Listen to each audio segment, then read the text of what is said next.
Welcome to ട്രൈഡൂട്ട്. നമുക്ക് ഇന്നത്തെ US ഓയിലിന്റെ price movement analysis നോക്കാം. അതിനുവേണ്ടി വൺ ഡേ ചാർട്ടാണ് എടുത്തിരിക്കുന്നത്. വൺ ഡേ ചാർട്ടിൽ മാർക്കറ്റ് എത്താൻ സാധ്യതയുള്ള കുറച്ച് ഏരിയാസ് മാർക്ക് ചെയ്തിടുന്നുണ്ട്. ആദ്യമായിട്ട് മാർക്ക് ചെയ്യുന്നത് ഈ ഒരു ലെവലാണ്. ഈ ലെവൽ നോക്കിയാൽ കാണാം നല്ല രീതിയിൽ സപ്പോർട്ട് എടുത്തിരിക്കുന്ന ഒരു ലെവലാണ്. അവിടെയാണ് ഇപ്പോൾ മാർക്കറ്റ് വന്ന് നിൽക്കുന്നത്. അതിന്റെ താഴേക്ക് വന്ന് സസ്റ്റെയിൻ ചെയ്യാതെ മാർക്കറ്റ് വീണ്ടും അതിന്റെ മുകളിലേക്ക് പോയിട്ടുണ്ട്. വീണ്ടും താഴോട്ടേക്ക് ഇറങ്ങുകയാണെങ്കിൽ ഈ ഒരു ലെവലിലേക്ക് വീണ്ടും എത്താൻ മാർക്കറ്റ് സാധ്യത ഉണ്ട്. മുകളിലോട്ട് പോവുകയാണെങ്കിൽ മാർക്കറ്റ് എത്താൻ സാധ്യതയുള്ള അടുത്തൊരു ഏരിയ എന്ന് പറയുന്നത് ഈ ഒരു ലെവലാണ്. ആ ലെവലിനെയും മാർക്ക് ചെയ്ത് വെക്കുന്നുണ്ട്. അപ്പൊ ഇത്രയാണ് വൺ ഡേ ചാർട്ടിൽ പ്രധാനപ്പെട്ട ഏരിയാസ് മാർക്ക് ചെയ്യുന്നത്. ഇനി നമുക്ക് ചെറിയ ടൈം ഫ്രെയിമിലേക്ക് പോവാം.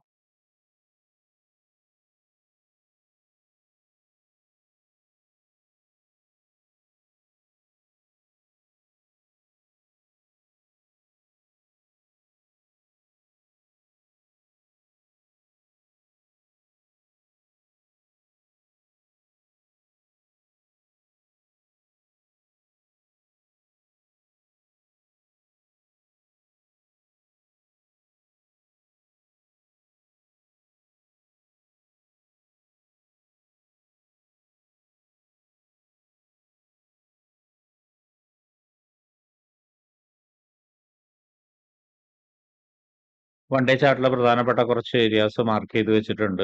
നമുക്ക് അതിന്റെ പ്രൈസ് റേഞ്ച് ഒന്ന് നോക്കാം. ആദ്യമേ സപ്പോർട്ടിൽ നിന്ന് തന്നെ തുടങ്ങാം. സപ്പോർട്ടിൽ ഈ ഒരു റേഞ്ചിന്റെ വരുന്നത് 68.286, അതുപോലെ 69.691, അതിന്റെ മുകളിലുള്ള സപ്പോർട്ടിന്റെ വരുന്നത് 71.677 ആൻഡ് 73.202, അതിന്റെ മുകളിലുള്ള വരുന്നത് 76.934 ആൻഡ് 77.716. അപ്പൊ ഇത്രയാണ് 1 അവർ ചാർട്ടിലെ പ്രധാനപ്പെട്ട ഏരിയാസ്. ഇനി നമുക്ക് 50 മിനിറ്റ്സിലോട്ട് പോവാം.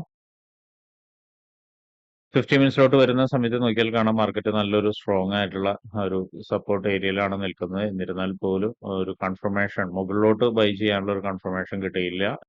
കാരണം എന്താ വെച്ചിട്ടുണ്ടെങ്കിൽ വലിയൊരു FEG ക്രിയേറ്റ് ചെയ്തിട്ടാണ് മാർക്കറ്റ് വന്നിരിക്കുന്നത്. അതുപോലെ തന്നെ ഇവിടെ ഒരു റെസിസ്റ്റൻസും ഉണ്ട് 50 മിനിറ്റ്സിന്റെ. അതിന്റെ കളർ ഒന്ന് ചേഞ്ച് ചെയ്യുന്നുണ്ട്.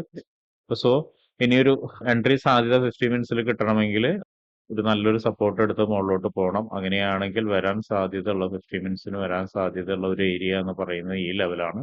ഇപ്പൊ നമ്മൾ ഈ കാണുന്ന സപ്പോർട്ട് ഒന്ന് ബ്രേക്ക് ചെയ്ത് ചിലപ്പോൾ ഈ ലെവലിലേക്ക് വന്നതിന് ശേഷം ഒന്ന് മാർക്കറ്റ് വീണ്ടും മുകളിലോട്ട് തന്നെ പോവാം. അതായത് ഇവിടെ ഈ ഒരു ലോയിനെ ബ്രേക്ക് ചെയ്യുകയോ അല്ലെങ്കിൽ ലോയിനെ ബ്രേക്ക് ചെയ്ത് കഴിഞ്ഞാൽ കാണാം ഇവിടെ ഒരു FEG ഉണ്ട്, ഒരു ഡിമാൻഡ് ക്രിയേറ്റ് ചെയ്ത ഏരിയ ആണ്. ആ ലെവലിലേക്ക് വന്നതിന് ശേഷം മാർക്കറ്റ് ഒന്ന് ഒരു പക്ഷെ വീണ്ടും ഒന്ന് മുകളിലോട്ട് പോവുകയാണെങ്കിൽ, അതായത് ഇതിന്റെ മുകളിലോട്ടൊക്കെ പോവുകയാണെങ്കിൽ നമുക്ക് അടുത്തൊരു ബൈ നോക്കാം. അപ്പൊ ഈ റെസിസ്റ്റൻസ് ബ്രേക്ക് ചെയ്യാനുള്ള സാധ്യത ഉണ്ട്. അതുപോലെ തന്നെ ഈ റെസിസ്റ്റൻസിലേക്ക് എത്താനും അവിടെ നിന്ന് ചെറിയൊരു പുൾ ബാക്ക് എടുത്തിട്ട് വീണ്ടും അത് ബ്രേക്ക് ചെയ്തിട്ട് അടുത്തൊരു ലെവലിലേക്ക് പോകാനുള്ള ഒരു സാധ്യത കാണുന്നുണ്ട്. സോ ശ്രദ്ധിക്കേണ്ട കാര്യം ഈ ഒരു ലെവൽ എന്ന് പറയുന്നത്, അതായത് ഈ ഒരു റേഞ്ച് എന്ന് പറയുന്നത് ഒരു നല്ലൊരു സെല്ലിംഗ് സോൺ അല്ല. ഇവിടേക്ക് വന്നു കഴിഞ്ഞാൽ ഏത് സമയത്തും മാർക്കറ്റ് വന്നു, അല്ലെങ്കിൽ ഇവിടേക്ക് വരുന്ന സമയത്തോ അല്ലെങ്കിൽ അതിന്റെ തൊട്ട് താഴെയുള്ള ഒരു ഡിമാൻഡ് സോണിലേക്ക് വരുന്ന സമയത്ത് മാർക്കറ്റ് ഏത് സമയത്തും മുകളിലോട്ട് പോവാം. അതുപോലെ തന്നെ ഇവിടെ നിന്നും മാർക്കറ്റ് മുകളിലോട്ട് പോവാം. അപ്പൊ ഇവിടേക്ക് വരുന്നാൽ ഏത് സമയത്തും അല്ലെങ്കിൽ ഏത് ഏരിയയിൽ നിന്നും മാർക്കറ്റ് മുകളിലോട്ട് പോകാൻ സാധ്യത ഉണ്ട്. അപ്പൊ അതൊരു സെല്ലിംഗ് റേഞ്ച് അല്ല. പിന്നെ മറ്റൊരു കാര്യം എന്ന് പറയുന്നത് ഇവിടെ നിന്ന് തന്നെ നല്ലൊരു കൺഫർമേഷൻ എടുക്കുകയാണെങ്കിൽ, അത് നല്ലൊരു ക്യാൻഡിൽ പാറ്റേൺ എടുത്തിട്ട് ഈ റെസിസ്റ്റൻസ് ഏരിയയിൽ നിന്ന് ഒരുപക്ഷെ വീണ്ടും ഒന്ന് താഴോട്ടേക്ക് വരിക, അല്ലെങ്കിൽ കുറച്ചു നേരം അവിടെ നിൽക്കുക, ഇതിലേതെങ്കിലും രണ്ട് സംഭവിക്കുകയാണെങ്കിൽ, ഉദാഹരണത്തിന് ഇവിടെ വന്നതിന് ശേഷം ഒന്ന് വെറുതെ താഴോട്ടേക്ക് വന്നതിന് ഒരു ചെറിയ സപ്പോർട്ട് എടുത്തിട്ട് വീണ്ടും ഇത് ബ്രേക്ക് ചെയ്യുകയാണെങ്കിൽ നേരത്തെ പറഞ്ഞ പോലെ തന്നെ ഇവിടേക്ക് എത്താം. അല്ലെങ്കിൽ കുറച്ചു നേരം ഇവിടെ ഇങ്ങനെ നിന്നതിന് ശേഷം മാർക്കറ്റ് കുറച്ചു നേരം ഇങ്ങനെ നിന്നു ഒരു ചെറിയൊരു ക്യാൻഡിൽ ഒന്ന് താഴോട്ടേക്ക് ഇറങ്ങി വീണ്ടും ഇത് ബ്രേക്ക് ചെയ്ത് മുകളിലോട്ട് പോവുകയാണെങ്കിലും ഇവിടേക്ക് എത്താം. എന്നിട്ട് വീണ്ടും ഒരു പുൾ ബാക്ക്, നേരത്തെ പറഞ്ഞ ഈ സിനാരിയോ പോലെ തന്നെ പുൾ ബാക്ക് എടുത്തിട്ട് വീണ്ടും മുകളിലോട്ട് പോകാനുള്ള സാധ്യത ഉണ്ട്. അപ്പൊ ഇത്രയാണ് ഇന്നത്തെ US ഓയിലിന്റെ പ്രൈസ് മൂവ്മെന്റ് അനാലിസിസ്. ശ്രദ്ധിക്കേണ്ട കാര്യം എന്ന് പറഞ്ഞു കഴിഞ്ഞാൽ നമ്മൾ വരച്ചിരിക്കുന്ന ഏരിയാസിലേക്ക് മാർക്കറ്റ് വരുന്ന സമയത്ത് എങ്ങനെ ബിഹേവ് ചെയ്യുന്നു എന്നുള്ളത് നോക്കുക. അതിനെ ബേസ് ചെയ്ത് മാത്രം ട്രേഡ് എടുക്കാൻ ശ്രമിക്കുക. അപ്പൊ ഇങ്ങനെയുള്ള കാര്യങ്ങളൊക്കെ നിങ്ങൾക്ക് പഠിക്കാൻ താല്പര്യമുണ്ടെങ്കിൽ ട്രേഡൂട്ടുമായിട്ട് ബന്ധപ്പെടാം. അത് ഫ്രീ ആയിട്ട് ട്രേഡിങ്ങിന്റെ കാര്യങ്ങളൊക്കെ നിങ്ങൾക്ക് പഠിക്കാവുന്നതാണ്. അതിനു വേണ്ടിയിട്ട് ഈ വീഡിയോയുടെ ഡിസ്ക്രിപ്ഷനിൽ ഒരു ഗൂഗിൾ ഫോം കൊടുത്തിട്ടുണ്ട്.